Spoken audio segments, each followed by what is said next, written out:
Olá, pessoal, sejam todos muito bem-vindos para mais um episódio do nosso podcast UTI Informa e Ação.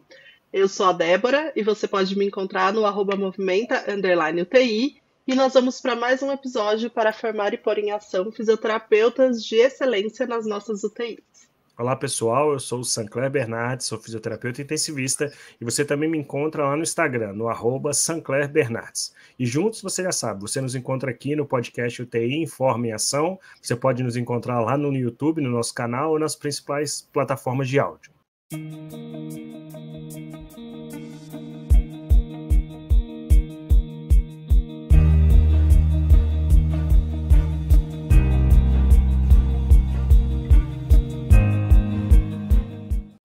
Hoje, o nosso episódio tem como tema Oi, como você está?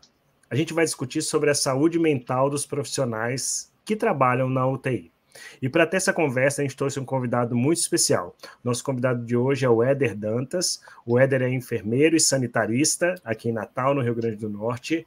E eu vou dar o espaço para o Éder se apresentar de uma maneira mais específica, mas é muito interessante que o Éder trabalha tanto na assistência de enfermagem, na média e alta complexidade, quanto no trabalho da enfermagem como sanitarista dentro da parte de saúde mental, além de desenvolver pesquisas na área. Éder, muito obrigado por ter aceitado o convite, por poder participar com a gente aqui. Eu tenho certeza que você tem muita coisa interessante para a gente conversar e trazer para o pessoal e saber como as pessoas estão, né? Será que as pessoas estão bem ou não? Como anda a saúde mental dos profissionais dentro da UTI? Seja bem-vindo.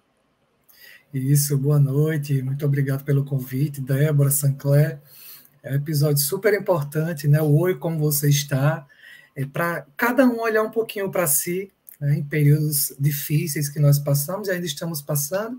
Então, como o Sancler já disse, eu sou Éder Dantas, eu sou enfermeiro de formação e sanitarista, atuo como pesquisador na linha de saúde mental aqui na Universidade Federal do Rio Grande do Norte, onde eu curso doutorado em saúde coletiva, e atuo também na assistência, no Hospital Universitário Onofre Lopes, onde eu já atuei na área de neurologia, na própria área de saúde mental e mais recentemente na UTI Covid, e atuo como enfermeiro assistencial do Centro de Atenção Psicossocial aqui de Natal. Então, muito obrigado pelo convite.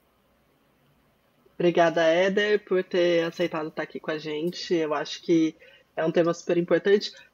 Sancler, como você está? Deixa eu falar. É engraçado isso, né? Porque se alguém me perguntasse hoje, eu ia falar, tô bem. Mas eu não tenho dúvida que, por exemplo, na época do Covid, em algum momento, se alguém perguntasse pra gente, em algum momento a gente ia responder não tô bem, né? Não tô legal, por exemplo.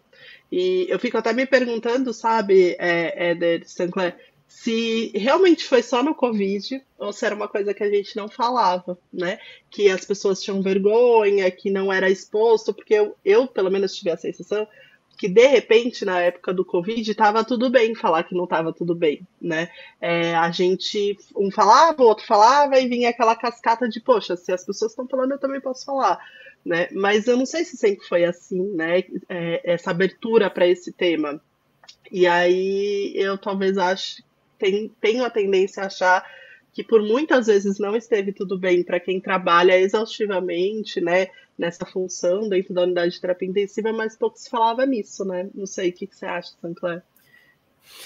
Eu acho que é bem esse o caminho. Eu acho que é meio difícil você perguntando assim para profissionais que trabalham na UTI, que lidam dia a dia com o estresse técnico, o estresse de vida ou morte dos pacientes, o estresse de lidar com o trabalho em equipe, que é uma das coisas principais dentro da terapia intensiva. Então, quando você perguntar para uma pessoa dessa, tá tudo bem? É difícil que a pessoa coloque um sorriso no rosto e fale, tá tudo bem, tá tudo ótimo, tudo perfeito, é muito legal, eu não tenho estresse, é muito fácil. E não é bem por aí. E aí eu queria transformar isso, direcionar para o Éder, né, mais ou menos uma pergunta para a gente começar. Éder, como é o cenário da saúde mental dos profissionais de terapia intensiva, de alta complexidade? O que você tem visto por aí em pesquisas e no dia a dia? Como é que tem sido esse cenário? Sancler, achei interessante o que Débora colocou, né, já fazendo o link com esse seu questionamento. A saúde mental ela sempre foi rodeada de muito estigma, né, de muita vergonha. As pessoas sempre se sentiram muito envergonhadas de dizer para o outro que não estão bem do ponto de vista da saúde mental, né? Isso parte desde o início da nossa história, né? Com a reclusão dos loucos, de tudo aquilo que aparentemente não é normal, né? A gente da saúde mental extingue essa palavra normal, porque o que é normal? Né? A gente tem a diversidade tão grande, principalmente no nosso país, que aparentemente quase nada é normal. Mas partindo disso, né, dessa dificuldade de nós externarmos os nossos sentimentos, aquilo que a gente tem sentido, para os profissionais da terapia intensiva, isso é ainda mais marcante. Porque dentro da terapia intensiva, o nosso objeto de trabalho são as tecnologias duras, né, como os autores chamam. É o mundo mais tecnológico, é o ventilador mecânico, né, a cama ali que a gente está dando o comando. Então, todo esse suporte, esse aparato tecnológico que deixa também as relações mais duras dentro desses espaços. Então, a saúde mental do indivíduo, porque antes da gente ser profissional, né, a gente é um indivíduo, o profissional faz parte. Quando estamos no ambiente de UTI, que é esse ambiente frio, né, um ambiente frio desde o ambiente da climatização, mas das relações também, muitas vezes, a gente se trata numa superficialidade. Então, historicamente, o trabalho em UTI é desgastante, a gente sabe, né, pelo perfil de usuários, de pacientes que se tem nesses ambientes. Então, o profissional sempre recebeu essa carga emocional, afetiva, né, e biológica. A saúde mental ela não está fora do corpo, né? As duas coisas andam juntas ou são uma só. Então, o cenário, Sancler, ele piorou muito com a pandemia, né? Com a pandemia, porque exatamente tudo se exacerbou. Né? Aquilo que já era histórico dentro da terapia intensiva, né? Como uma sobrecarga emocional, sobrecarga de serviço, propriamente dito, né? O perfil da terapia intensiva, ela sempre foi o mesmo, mas durante a UTI Covid, tudo ainda se exacerbou. Né? A gente teve uma diminuição no número de profissionais, a gente teve uma perda, inclusive, de colegas, né, de amigos que trabalhavam na linha de frente. Então, esse sentimento da população inteira, ele também se refletiu dentro das nossas UTIs. E qual que, assim, pensando nesse cenário, então, né? O que é mais comum, Éder, encontrar, assim, em quem trabalha na UTI, né? Eu, como leiga em termos, enfim, não sei, eu consigo imaginar alguma coisa como um estresse, mas não sei se tem alguma coisa mais específica, né? Porque eu acho que cada um lida com as questões da UTI, né? Então, por exemplo, com pacientes, às vezes, né, que morrem, por exemplo. Cada um lida de um jeito, né? Tem gente que prefere não pensar, tem gente que prefere não se envolver, enfim. Então, acho que deve ter alguns pontos aí, né, que a gente deve encontrar mais em termos de comprometimento. Não sei se pode falar assim, desculpa se a gente usar algum termo errado, Sim, sim. né? Algum comprometimento em termos de saúde mental mais comum para quem trabalha dentro da UTI? Tem sim, Débora. Diante desse cenário, até essas questões que você citou, né, como, não vou me envolver tanto com esse caso, morreu, mas eu não vou chegar tão perto da família, né, eu tenho que me manter distante. Esses mecanismos de defesa que os profissionais vão tentando criar ao longo do tempo, eles dificultam e, às vezes, até adoecem o profissional. Porque o ser humano, nós sentimos, né, a todo momento. Né, todo momento nós sentimos algo. Então, é impossível você trabalhar na terapia intensiva e você não sentir o ambiente. Claro, como você colocou, cada um sente de uma forma diferente, porque nós temos estratégias de enfrentar as adversidades, né, na nossa vida pessoal diferentes. Mas no âmbito dos profissionais, normalmente, causado pelo trabalho, a gente tem um nível de ansiedade muito intenso, certo? Como é essa ansiedade? A ansiedade, ela nasce dentro do trabalho, muitas vezes, e ela se reproduz na vida dos profissionais fora também. Então, a ansiedade, às vezes, ela chega até a incapacitar o profissional de atuar. De repente, ele não consegue mais fazer o que ele fazia há um ano atrás. né? Porque a ansiedade ele dá muitos pensamentos negativos, né, no profissional, dá muito pensamento ruim nele, causa problema no sono, né, da insônia, dá alteração no apetite, às vezes a pessoa nem sabe que é ansiedade, e aí está todo mundo ali na UTI comendo demais, né? É aquele colega da noite que está dando plantão com a gente à noite e que não dorme, né? Ah, é porque eu não consigo mesmo, estou no hospital. E por trás disso, né, quando a gente descortina isso, na verdade, é alguém que está com ansiedade, que está preocupado ou com algumas questões de casa, né, e com o próprio ambiente mesmo, né, preocupado com o feedback que é dado pelo colega, às vezes está sofrendo alguma coisa dentro do trabalho. Então, a ansiedade, eu diria que é o mais prevalente, certo? Para os profissionais de UTI, seguido de depressão. A depressão, que é um transtorno, dependendo do episódio depressivo, que pode ser grave e normalmente compromete a funcionalidade da pessoa. Então, a depressão hoje, só para a gente ter uma ideia de como isso é prevalente, de como ocorre, é a principal causa de afastamento do trabalho na atualidade. Então, veja que não só o indivíduo é prejudicado, mas como toda a cadeia. Né? Porque se você tira um profissional, 2 profissionais, você está sobrecarregando quem fica, né? A instituição também, de certo modo, vai sofrer essas consequências com dimensionamento. Então, não é culpa do indivíduo, né? Mas quando isso ocorre, todo o resto da cadeia ela é afetada. Então, ansiedade, depressão, e a gente tem também a síndrome de burnout. Não sei se quem está nos ouvindo já ouviu falar em algum momento dessa síndrome, que é a síndrome de exaustão, né? Então, o burnout, Débora, esse transtorno, ele é caracterizado por 3 principais questões.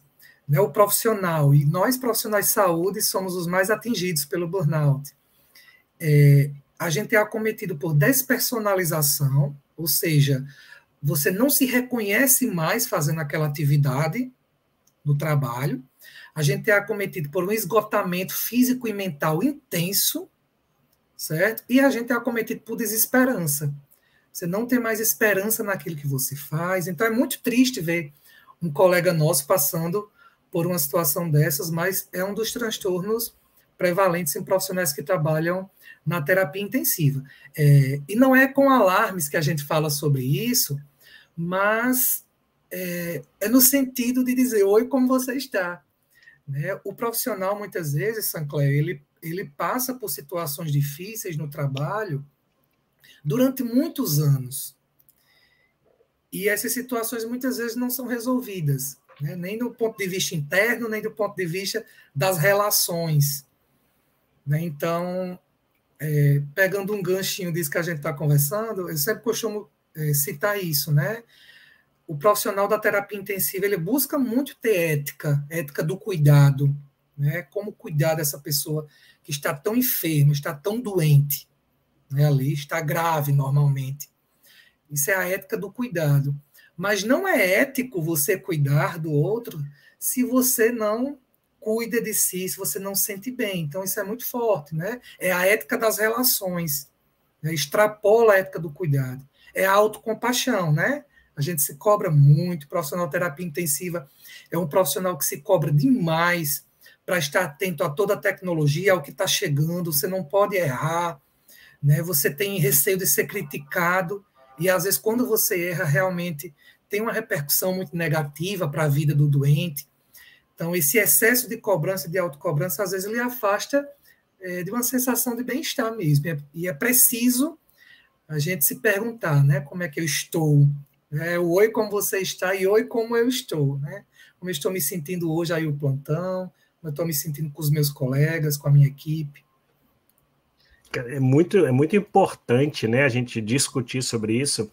Você falando, Éder, e é lógico que eu vou fazer a minha autoanálise também, mas eu fiquei pensando em diversos colegas que eu percebo em vários momentos isso, várias coisas que você falou já em mim, em diversos momentos diferentes, mas a gente vê colegas também, a gente, quando para refletir, a gente começa a falar, Meu amigo, o negócio é muito mais sério do que a gente realmente pensa. E são coisas que muitas vezes o desconhecimento faz a gente relativizar de uma maneira muito intensa. E a gente está lá no dia a dia, então eu vou usar um exemplo. Você falou, só não dorme. Aí fala, não, é porque eu não consigo dormir no plantão. E aí é meio que você fala, ele não consegue, o problema é dele, o plantão é dele, eu não tenho nada a ver com isso. Mas não é bem por aí, às vezes essa pessoa está passando por coisas muito difíceis. E mais uma vez voltamos ao que você citou de como a cadeia fica prejudicada. Por mais que essa pessoa não saia de licença, uma pessoa com burnout, que não conseguiu um diagnóstico, que não percebeu essas características e que está no trabalho, é um trabalho redobrado para o outro colega de plantão, é uma atenção, é como se fosse um paciente a mais para todo mundo, sem contar na queda da qualidade da assistência que essa pessoa vai prestar. Então, é uma cascata de coisas que liga, assim, um alerta, né, para que a gente possa pensar realmente, assim, a gente não pode relativizar, a gente não pode achar que só porque estamos na terapia intensiva e alta complexidade, a gente não tem que se cuidar. Eu fiquei fazendo um paralelo meio nada a ver aqui, mas quando a gente vai estudar urgência e emergência, sempre se fala que a primeira coisa que você tem que ver é se o local é adequado para você prestar o socorro, porque a sua segurança vem em primeiro lugar. E por que não a gente incorporar isso para o nosso dia a dia? A minha saúde mental, física e mental, ela tem que estar bem para que eu possa ir ali, né, e cuidar.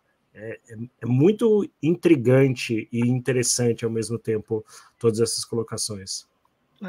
Sabe o que eu estava pensando aqui, né? Até indo um pouquinho mais à frente, para a gente tentar entrar, né? Então, assim, a gente já entendeu, né, que é importante, aí a gente já comentou da gente reconhecer, né, e olhar para a gente.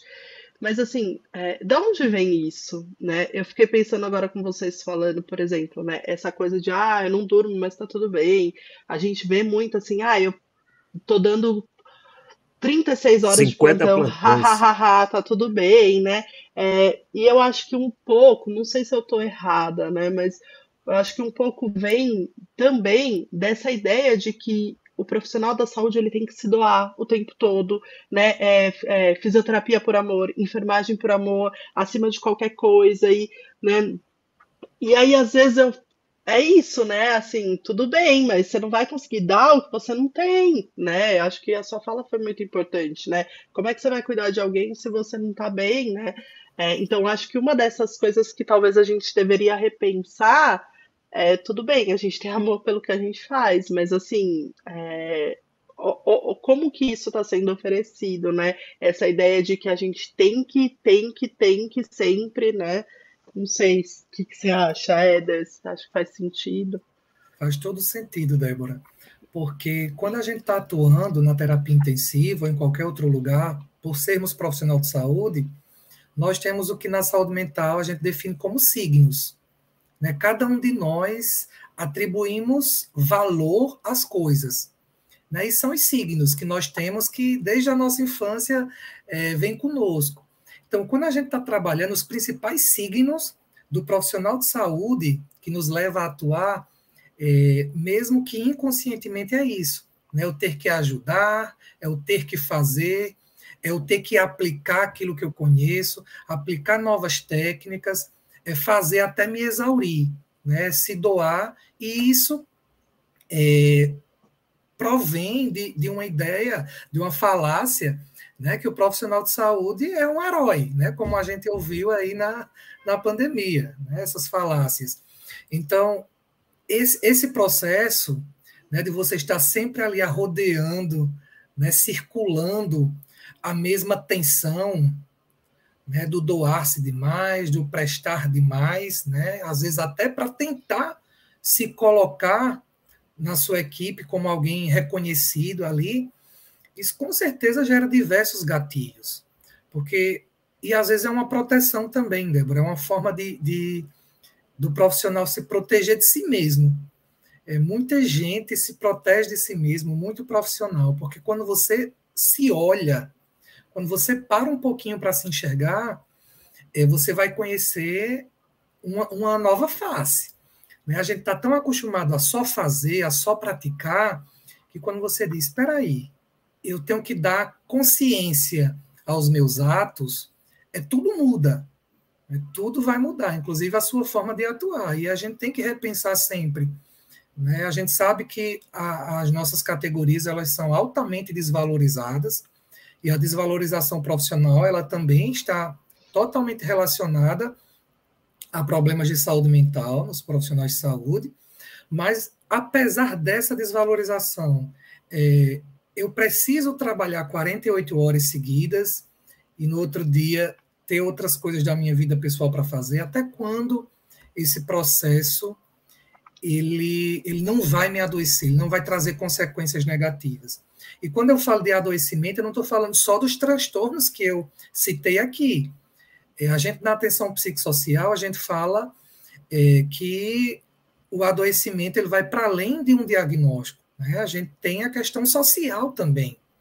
Às vezes eu estou doente e não estou com transtorno, mas eu estou doente porque eu não consigo me relacionar de forma alguma com outras pessoas. Eu não consigo ter tempo para sair nem um dia do mês à noite. Então, isso não é ter saúde. Isso não é ter saúde mental. Eu não consegui em nenhum momento, passei 2, 3 meses, e eu só trabalhei, eu só me exauri, e eu não tive um momento com amigos, com família. Então, você entende que quando você para olhar para isso é difícil, porque às vezes requer tomada de decisão. Né? E a tomada de decisão nem sempre é fácil. Né? A gente sabe disso. Com certeza.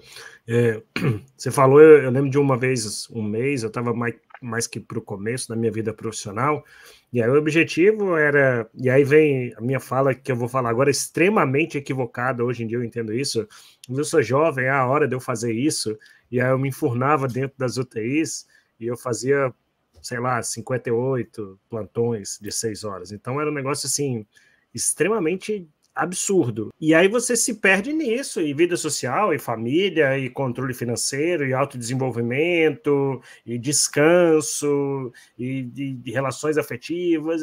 E aí? Para onde vai tudo isso? Então, na época, eu lembro que tinha um colega que fazia mais ou menos o mesmo tanto de plantão, eu falava, e aí? Ele falava, 57, 58. E hoje eu consigo ter uma visão de como isso é exaustivo e como isso é danoso. E aí você vai falando, né, um profissional especializado na área, a gente vai vendo que os sinais, eles existiam, e eles existem, né? E eles existem. Isso. E agora eu queria fazer uma pergunta de ordem bem prática, e aí se é que ela é possível de responder. E aí como é que nós, que estamos ali dentro da UTI, nessa situação toda que a gente pintou, quais são os mecanismos que a gente tem para se proteger desse desarranjo?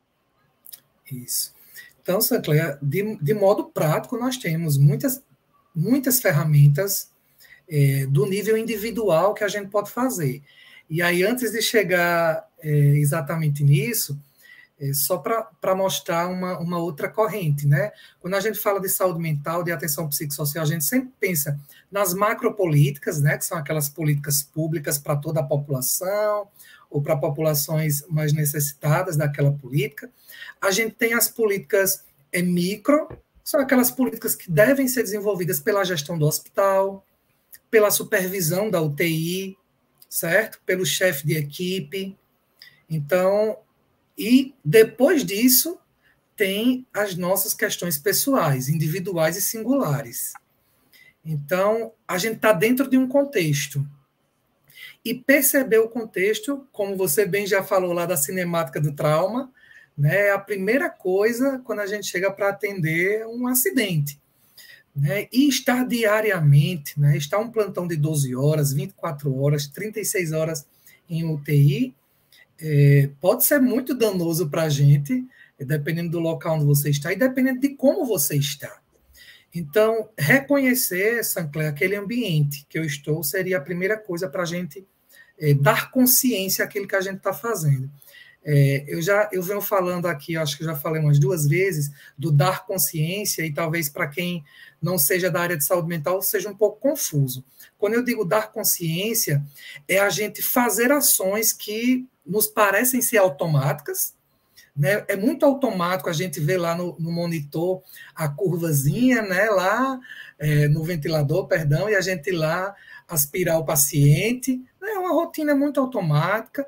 Então, quando a gente fala em dar consciência, é pensar nesse ato antes de praticá-lo. Então, para a gente poder ter estratégias de coping, né, dentro da terapia intensiva, eu preciso dar consciência às minhas práticas. Né? Então, dar consciência àquilo que eu vou fazer e a que o outro também faz. Né? A relação paciente e profissional se estabelecer desse modo. E a gente percebe, Sancler, que tem algumas pessoas, como Débora falou, que tem uma troca muito maior com o doente, né, com o paciente ou com a família, e ele sente mais, de repente, quando perde o paciente. E aí, a dica, na verdade, não é que você deve ser frio, que você deve se afastar, mas é que a sua posição enquanto profissional, ela tem que se estabelecer, ela vai até um determinado lugar, porque a gente sabe que diariamente a gente pode ter morte dentro da terapia intensiva, a gente pode ter problemas com agravamento de quadro, a gente pode ter problema com familiar que não está ali dentro acompanhando o paciente e de repente chega no outro dia e vem com toda aquela, né, o questionamento. Então, dá consciência a tudo aquilo que eu vou fazer, porque eu crio opções. Né? Então, quando eu conscientizo as minhas ações dentro da terapia intensiva, quando o meu colega fisioterapeuta não está fazendo a atividade dele, por exemplo, adequada, como eu gostaria, ao invés de eu me irritar, né, ao invés de eu ir lá gritar, bater boca, eu dou consciência a isso. Poxa, peraí, né, o que é que eu posso fazer para que essa situação não se torne mais um desgaste aqui dentro? Né? Então, quando você vai conscientizando as pequenas ações do dia a dia, você vai criando, estabelecendo, certo, uma proteção para você que depois vai sendo natural. E que normalmente a gente faz tudo no automático. Poxa, por que você não fez isso? Por que você não fez aquilo? A gente aponta muito para o outro e se cobra demais. Então, peraí, hoje eu achei que o meu plantão não foi tão bom, não dei tudo aquilo que eu poderia ter dado, mas peraí, né? Eu consegui cumprir com aquela obrigação de fato que eu tinha, né? Eu consegui ajudar a minha equipe no que eu podia, né? Ajudar o paciente. Então, se olhar desse modo, né? Então, essa seria uma primeira dica do modo individual. E outra é a gente ouvir, né? O ouvido é o sentido mais importante que a gente tem na saúde mental, é o ouvido. Sancler falou algo bem interessante no início, que você usou uma palavra, Sancler, que o profissional faz, que não consegue olhar o outro tão bem. Qual foi a palavra que você falou? Quando alguém tem alguma Foi queixa da saúde mental? perceber, ou reconhecer, ou identificar, não me recordo a Exato. palavra E agora. aí a gente deixa passar, né, a situação do outro, a gente naturaliza algumas questões que deveriam ser importantes, e o ouvido ele tem essa função. Eu digo muito que quem é da terapia intensiva, Sancler e Débora, tem os ouvidos muito aguçados para ouvir a bomba de infusão, para ouvir os alarmes dos ventiladores mecânicos, mas não tem ouvido para ouvir um choro do colega. Né? Então, o nosso ouvido é treinado dentro da terapia intensiva para a gente agir rápido em uma situação que requer a nossa atuação técnica, a nossa atuação pragmática, objetiva, né? Seja em uma PCR, seja em intubação, enfim. E o nosso ouvido, diariamente, mesmo quem não é da área de saúde mental, ele precisa estar atento. O nosso corpo, ele dá sinais. Ele dá sinais de que as coisas não estão bem, e o outro também dá sinais, verbais ou não verbais, de que as coisas não estão bem. Então, de repente, o colega está dizendo que não está conseguindo dormir, né? Voltando ao exemplo, ele não dorme em plantão algum, você percebe ele muito irritado, todo mundo da equipe está querendo já escantear o cara, porque ninguém está suportando mais.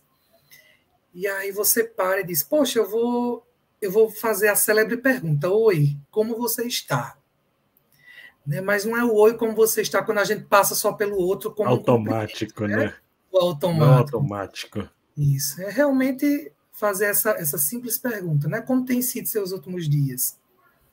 Né? Como tem sido os meus últimos dias? Né? E a partir dessa autopercepção e do perceber do outro, né? Poder ser o seu próprio suporte e ser o suporte do outro também. Né? Esse ombro, realmente. Então, são questões que eu estou dizendo aqui que ninguém precisa ser profissional de saúde mental para ter essa sensibilidade. Mas é tentar não enrijecer tanto as nossas relações dentro da terapia intensiva. Eu acredito que quando as relações elas estão melhoradas, né, quando você está melhor, o seu trabalho também fica melhor. A sua atuação também fica mais leve. Então, isso é saúde mental. A gente pensa que saúde mental é você ter ou não um transtorno mental. Mas a saúde mental é isso tudo que nos rege, né? São essas sensações de bem-estar, são os sentimentos, né, os pensamentos que nos fazem dirigir a nossa própria vida e, como profissionais de terapia intensiva, dirigir coisas muito complexas. Então, sem saúde mental, a gente não consegue fazer isso bem. Eu tô aqui pensando, né? Não sei se faz sentido, aí você pode me corrigir qualquer coisa, mas eu estava falando, né, dessa coisa de dar sentido, né, de reconhecer, né, de falar, bom, é isso. E eu acho que uma coisa que me ajudou muito eu sou uma pessoa que eu sou um pouco intensa e profunda nas coisas todas, assim, sabe? Então, tipo, por muitas vezes acontecia coisas na UTI, aí eu ficava, tipo, sabe, vinha pra casa e eu queria pensar sobre aquilo, sabe? Óbvio que até um certo ponto isso é bom, que né, me faz digerir as coisas, mas às vezes passava do ponto. E aí eu comecei a identificar algumas coisas que não me faziam bem, e tentar balancear, sabe? Então, vou dar um exemplo aqui. Essa coisa do morrer, né? Eu acho que eu já devo ter falado para várias pessoas assim, se um dia eu largar a UTI, vai ser porque eu cansei de ver tanta coisa ruim, né? Porque assim, o trabalho em si lá, para mim, não é ruim, eu gosto, né? Não acho cansativo, exaustivo, né? Enfim, eu gosto de estar ali. Mas isso é uma coisa que me incomoda um pouco, sabe? De repente, às vezes eu olho, acho que no final do ano aconteceu muito isso. Eu parei para pensar, falei, gente, eu só vi histórias ruins, assim, né? Com finais ruins, com contextos ruins esse mês. Aí, por exemplo, uma coisa que eu fiz foi, eu cortei jornal. Eu falei, bom, tudo bem, eu vou ficar sem saber as notícias. Só é somar mais coisa ruim, né? Eu falei, se o mundo estiver desabando, alguém me avisa, por favor, porque eu não vou mais ver jornal. Porque, assim, eu passava o dia vendo coisas, né, muitas vezes, né, pelo amor de Deus, não é que só tem coisa ruim na UTI, não tô falando isso, né? Mas era uma coisa que pegava pra mim, né?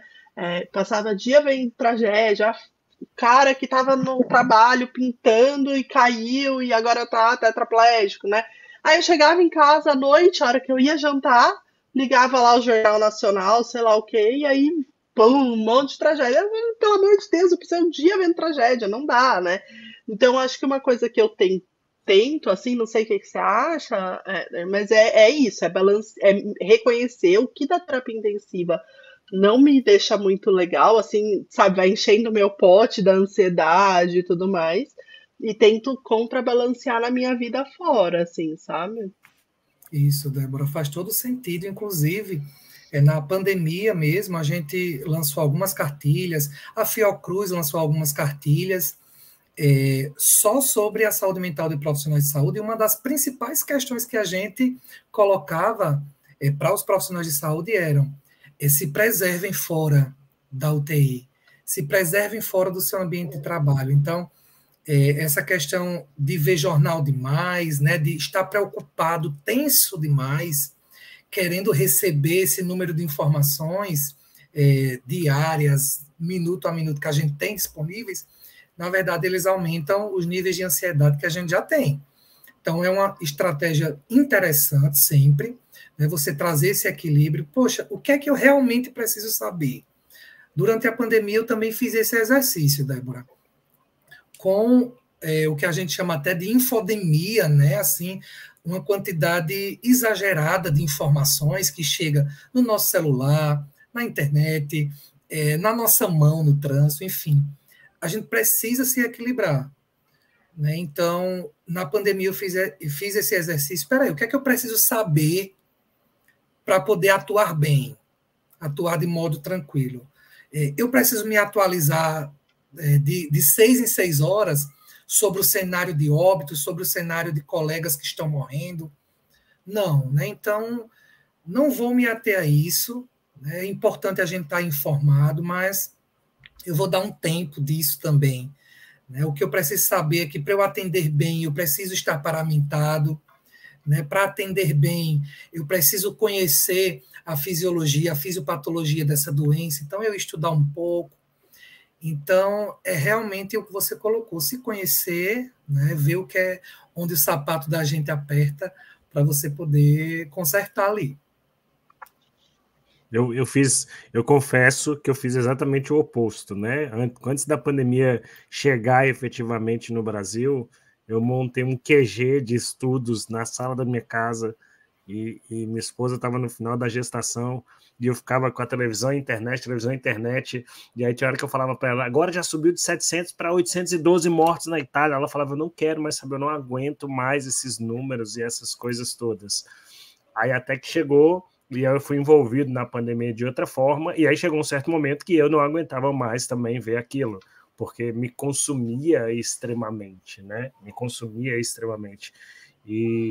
E aí eu comecei a perceber e dar consciência ao quanto aquilo me fazia mal. E aí eu transferi para o estudo, como o Éder colocou, né? Porque, acho que a gente já falou isso aqui em algum outro episódio, eu me vi numa responsabilidade de assistência e de educação, porque quando tudo começou a falar, cara, mas é ali no meio do que eu faço, né? Veio aquele senso do eu tenho que fazer, mas não um senso além do normal. Eu achava que sim, que era meu papel de fazer aquilo, né? Eu me reconheci dessa forma, mas que no começo foi difícil até eu me desprender de números e de tudo aquilo que era chocante a respeito do assunto. E aí isso, inclusive, era uma coisa um pouco difícil no dia a dia do trabalho, porque eu chegava nos locais, ou na UTI, para assistência, ou em locais que eu ia para ensino e etc., e às vezes eu via profissionais que, tipo, não davam vazão. E aí, no começo, foi bem difícil de eu entender, assim, como assim você não dá vazão? Você não está entendendo o que está acontecendo aqui? Você não está entendendo o que está acontecendo no mundo? E eu também não me colocava que, às vezes, essa pessoa já tinha feito a escolha dela, do tipo, eu não quero me envolver com esse tanto de tragédia. Eu vou me manter firme na minha assistência, eu vou manter firme no meu papel, mas, por outro lado, eu não quero ser uma pessoa que vai respirar isso 24 horas por dia, porque essa pessoa precisava se manter firme, né, fora daquele ambiente, daquelas 4 linhas da UTI, para que ela pudesse prestar uma boa assistência. Isso foi uma coisa que marcou muito para mim na pandemia, marcou muito. E Éder, como é que foi isso para vocês da saúde mental, da área da saúde mental, a pandemia? Eu queria agora ouvir, não tecnicamente o que a pandemia trouxe, mas para você, profissional da área de saúde mental, qual foi o impacto disso? Da pandemia. Sancler, para nós da saúde mental, o principal impacto, eu poderia dizer, que foi o apagão realmente dos serviços de saúde. Como, diferentemente da terapia intensiva, né, a gente trabalha teoricamente, né, com a maior eletividade, então os nossos usuários, né, e nós também, profissionais de saúde, somos usuários, né, desse serviço único de saúde, os nossos usuários ficaram, em boa parte, desassistidos. Né? Então, os reflexos do que se viveu profundamente na pandemia, eles estão ainda sendo digeridos. Né? A gente ainda está nesse curso. Muita gente surtou realmente nessa época, porque, vejam bem, você às vezes já tem um problema de saúde mental, que é grave, que é crônico, muitas vezes, e além disso, você está vivendo um estado pandêmico onde ninguém está bem. Né? Então, você sobrepõe uma carga emocional, afetiva muito grande e aquilo vai transbordar. E se, além disso, eu não conseguir ter assistência adequada, poxa, então eu acho que isso foi o pior realmente, assim, a gente ainda está tentando tapar os buracos desse Reparar um período, pouco, né? né? Isso, reparar tudo. E sem contar que a gente também agora está recebendo muitas pessoas que estão adoecidas de fato, mas com reflexo na pandemia. Né? Eram pessoas que diziam, comigo está tudo bem, né? Eu só levei bons aprendizados da pandemia, eu só levei resiliência, né? E aí muita gente não se permite, né, estar triste, ter algum sentimento negativo durante a pandemia, e aí a coisa também transbordou agora. Então, muita gente está procurando os serviços de saúde mental com queixas referentes ainda à pandemia. É bem comum isso. Éder, antes da gente terminar, eu queria, ir caminhando para o fim, eu queria só abrir aqui uma outra questão. A gente estava falando até agora, né, sobre essa coisa, né, de como que a gente poderia aí tentar se cuidar, né, reconhecer, enfim. E aí eu fiquei pensando assim, né, como é que a gente podia, antes disso, sabe, antes do negócio acontecer né, e muitas vezes trazer prejuízo para a pessoa, para a equipe, para o serviço, o que seria possível antes disso, né? E aí eu pensei em algumas coisas, eu queria que você desse sua opinião. A gente está muito envolvido com graduação, né? Tanto eu quanto o Sancler. Então isso é uma coisa que eu fiquei pensando, sabe? Se de alguma forma isso não deveria ser abordado dentro da graduação, sabe? De, olha, como se reconhecer, sabe? E eu acho que é tanta coisa que eu fiquei pensando, sabe? Até, por exemplo, quando a gente fala assim de coisas indiretas, uma coisa que você falou que, né, que pode ser um fator aí, por exemplo, desencadeante, é essa coisa da gente não ter uma boa remuneração. Né? Eu fico pensando se de repente na graduação a gente tivesse talvez, né, uma disciplina, coisas que nos ajudassem a entender essa parte financeira, a se organizar, se isso não seria um estressor a menos, né, depois. Mas mesmo de forma mais direta, às vezes eu acho que a gente tem tanta disciplina na graduação que não serve para nada, né? E de repente a gente poderia ter uma disciplina dessa, né, de saúde mental para os profissionais, né? Então, olha, né, sei lá, sabe, até desde caracterizar os distúrbios, porque essa conversa que a gente estava tendo, né, de entender, poxa, tudo bem, talvez eu não tenha um diagnóstico de burnout, mas olha, a minha relação, eu não saio de casa com os amigos faz um mês, né? Então eu fiquei pensando se isso não poderia estar dentro da graduação de alguma forma. E a outra coisa que eu pensei eu não sei se isso existe em algum lugar, mas se de repente, dentro das instituições onde as pessoas trabalham, se não seria viável, se não seria interessante um screening, sabe? De repente mensal, semanal, não sei, sabe? Mas para fazer esse apanhado e tentar reconhecer as pessoas que não estão legais, que talvez precisariam de ajuda. Não sei se existe alguma coisa nesse sentido. Acho que até entraria naquela que você colocou os 3 pontos, né, das políticas públicas, você falou das ações individuais, entraria no meio, né, que é da gestão, na parte institucional, né? Isso, e Débora coloca uma coisa bem interessante, que é também partir dos currículos dos cursos. Muito do que a gente vive, né, como profissional, os dilemas que a gente vive, são frutos da nossa formação. Então, você passa 5 anos com disciplinas que você só tem que fazer, né? Então, eu acho que deveria ter ou disciplinas ou que isso realmente seja, Débora, colocado dentro do espaço educacional, mesmo que não sejam disciplinas, que é essa questão do autocuidado, com o trabalhador, com o futuro trabalhador, mas com o estudante também da área da saúde. Né, entendendo que a nossa área, por si só, é uma área que exige esse componente da saúde mental bem mais do que determinadas áreas. Então, existe em diversas universidades públicas já, né, que são os espaços de saúde mental, para os alunos realmente poderem colocar as suas angústias, as suas questões, e no nível institucional, para os trabalhadores, o que você colocou que seja mensal, que seja semanal. O importante é que a gestão, as gestões, eles compreendam que o trabalhador ele está passível desses riscos. Então, durante a pandemia, isso foi um pouco colocado na mídia, né, nas instituições, que os profissionais teriam que ter espaço reservado. Na instituição onde eu trabalho, a gente fez, Débora, um canal online e a gente disponibilizou para o profissional que quisesse, né, falar com algum profissional de saúde mental. Ele tinha esse acesso em diversos horários da semana, mas isso não é suficiente, né? E principalmente para um profissional, que eu reforço, tem muita dificuldade de falar sobre sentimentos, que é o profissional de terapia intensiva. Então, é o estar junto realmente e ter canais oficiais de cuidado com o trabalhador. Eu acho que essa consciência do cuidado com o trabalhador de saúde ela é muito frágil ainda nas instituições.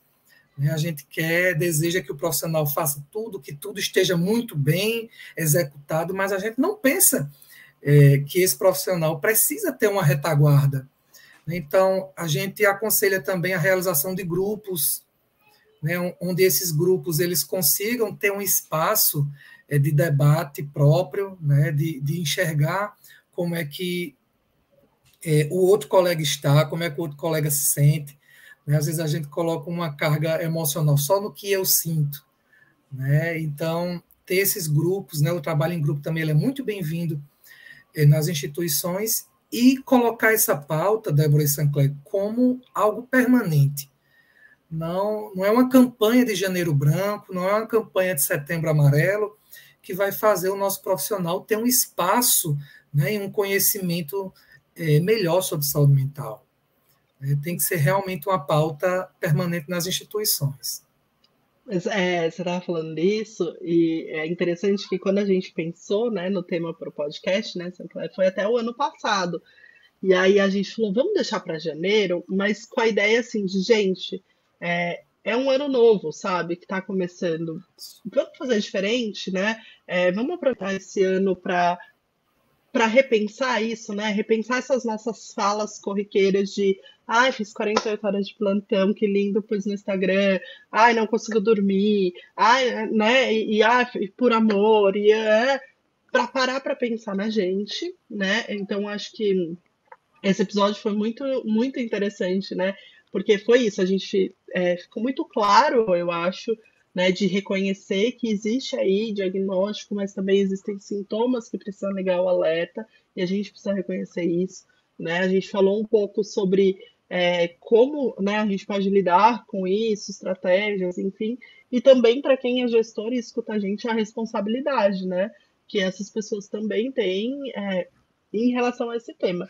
Então, acho que a conversa foi muito, muito rica nesse sentido para mim, era de entender melhor, e principalmente acho que ela veio numa boa hora, que é quando a gente está começando o ano, quando a gente começa a pensar em meta, né? E aí o povo às vezes perde a mão, né? Ah, minha meta né? É isso, então tem que dar tantos pontos. Não, vamos respirar, vamos pensar na gente, vamos olhar se a nossa saúde, né, como um todo, tá muito bom. Então, acho que é bem essa mensagem, né, Sancler? E eu gosto muito porque diversos episódios que a gente fala aqui, e na grande maioria, quando a gente foge de uma abordagem muito técnica de algum assunto de fisioterapia, de intervenções e técnicas, sempre no final do episódio eu fico com a sensação assim, existe uma coisa macro que precisa ser feita, que depende do gestor, que depende de uma estruturação, mas existem coisas muito pequenas que cada um pode fazer. E essas coisas muito pequenas somadas, elas são muito grandes. Então, como a Débora colocou aqui, se a gente pegar estratégias como essas que o Éder falou, características como o que ele listou aqui para a gente, se cada um pudesse buscar identificar isso em si, no seu colega, se cada um buscasse ter um pouco mais de um momento de uma escuta com um colega, uma escuta verdadeira sobre como a pessoa está, e pudesse também falar e ser ouvido, se a gente criasse uma cultura que fosse mais envolvida nisso, talvez a gente tivesse muito menos problemas do que a gente tem atualmente. E até as ações maiores seriam mais fáceis de ser implementadas. Eu tenho essa sensação quando a gente termina uma conversa desse tipo, né? Eu acho que isso é muito válido.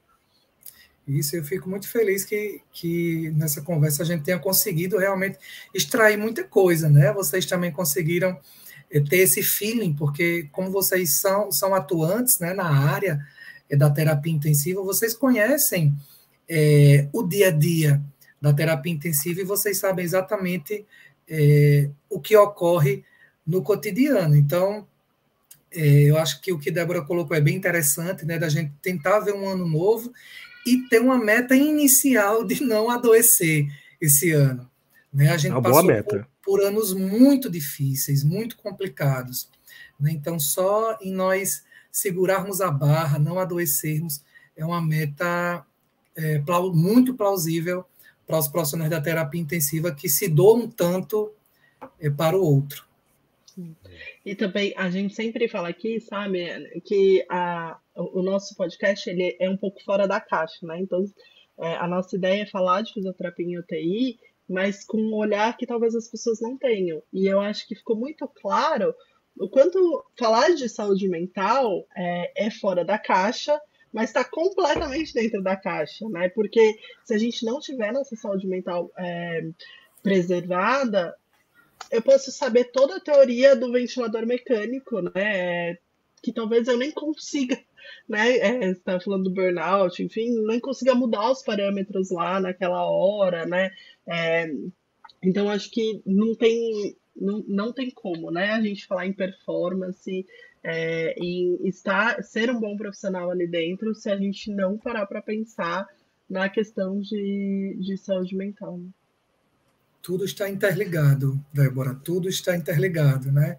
A nossa saúde mental, a nossa atuação, as nossas relações, o nosso conviver, está tudo linkado. Bom, a gente vai chegando ao final da nossa conversa. Eu queria, já de antemão, agradecer muito a você, Éder, por participar, de poder ter essa conversa com a gente. Foi extremamente gratificante, interessante, importante para a gente, Sancler, Débora, e para os nossos ouvintes, né, para as pessoas que acompanham aqui, que a gente possa jogar essa semente aí de metas e ações e atitudes e de calma e de pensamento e de reflexão para que a gente possa ser melhor quanto pessoa em primeiro lugar. Hoje eu não vou nem falar ser melhor pessoal e profissionalmente. A gente possa ser melhor pessoalmente. Ponto final. Esse é o grande objetivo, eu acho, a mensagem que fica. O profissional tem que ser uma consequência. Então eu queria agradecer muito a sua participação. Para encerrar, a gente sempre pergunta se alguém tem alguma dica. E a dica é algo que possa ser interessante. Pode ser uma música. Essa música aqui me alegra e ela, para mim... né, isso muda para mim o dia a dia, trabalho, etc. Pode ser música, documentário, filme. E aí eu vou começar, eu vou dar 2 dicas, eu passo a palavra para você, Éder, para você finalizar e dar dicas se você tiver, e Débora finaliza depois do episódio. A minha primeira dica é música, e aí é uma dica muito pessoal. Então, para quem gosta de música, a gente fala muitas vezes sobre música aqui. Música para acalmar a sua vida, para levantar o seu astral, para lhe consolar nos momentos mais difíceis.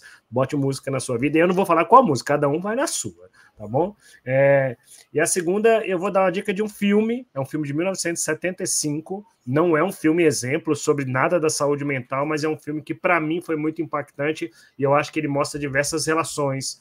Mostra profissionais de saúde extremamente estressantes. Mostra pessoas que são influenciadas pelo meio, mostra as relações que são verdadeiramente com afeto e que podem influenciar a vida de uma pessoa positiva e negativamente, que é Um Estranho no Ninho, com Jack Nicholson. Na época ganhou o Oscar de melhor filme, melhor ator, e é um filmaço, mas para que a gente possa visualizar um pouco relações e o impacto dessas relações. A gente falou hoje muito aqui sobre ouvir, como você está, etc. E no filme, quem assistir lá o filme vai ter um pouco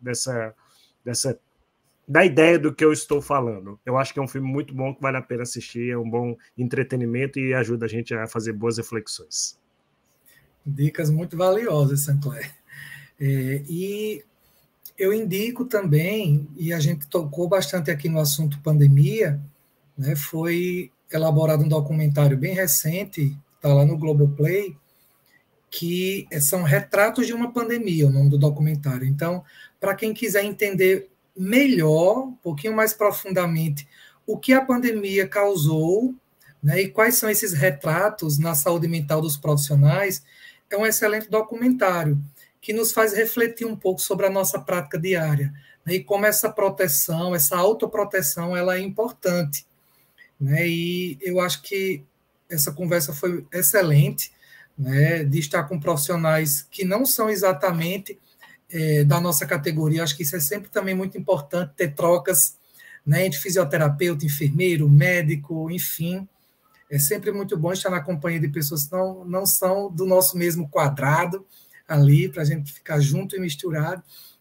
Essa dica que Sancler deu também, o link é Viva a Arte, né? A arte é sempre muito bem-vinda para a saúde mental, para a gente sair da dureza que às vezes é exigido no trabalho, né, nas nossas relações, viver a arte de todas as formas, né, a música principalmente. Então, um abraço para vocês, muito obrigado pelo convite mais uma vez. Bom, queria muito agradecer a sua presença, acho que foi uma conversa muito interessante, acho que a gente pode até, de alguma forma, voltar aí, né, no meio do ano aí para falar sobre isso de novo, né, porque acho que é uma coisa super importante. Queria dizer para todo mundo que a nossa proposta esse ano é continuar aí, né, com os nossos episódios fora da caixa, pensando na gente, pensando nos pacientes, pensando na instituição, né, mas, de novo, sempre na gente primeiro, né, para a gente poder oferecer o melhor, né, para os outros. Então, pega esse episódio, escuta, tenta se reconhecer em algum lugar, entender como você está, tentar pensar em alguma coisa para esse ano, né, Éder, uma arte, se comprometer com a sua saúde mental de alguma forma, né, vou para o parque algumas vezes na semana, enfim, coloca isso como proposta de ano novo, e aí a gente volta a falar sobre esse assunto lá para frente, então, porque é muito interessante. Obrigado, Sancler, obrigada, Éder, obrigada a todo mundo que acompanhou a gente até aqui, e a gente se vê nos próximos episódios. Tchau, pessoal. Tchau, tchau.